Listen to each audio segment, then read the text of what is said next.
আমি ব্রাহ্মণের সন্তান, 12 মাসে 13 পূজা করেছি। 33 কোটি দেবদেবী, তুলসীর গাছের তলায় আরো আছে 64 কোটি ভগবান।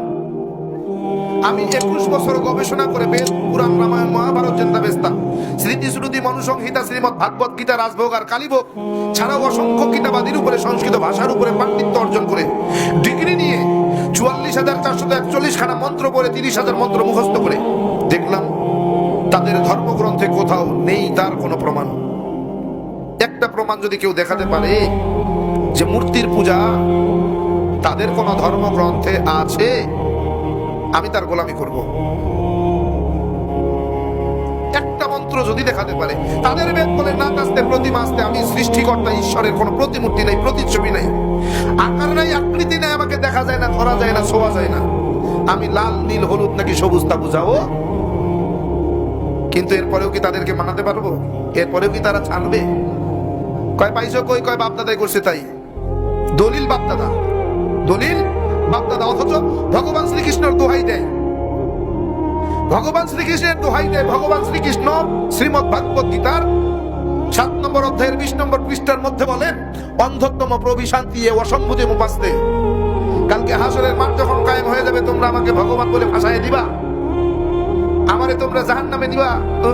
আমি সেই রাস্তা রাখি নাই, আমি আমার রাস্তা ক্লিয়ার করে দিয়েছি। অন্ধত্তম প্রবিশান্তি অসম্ভূতি মুপাস্তে।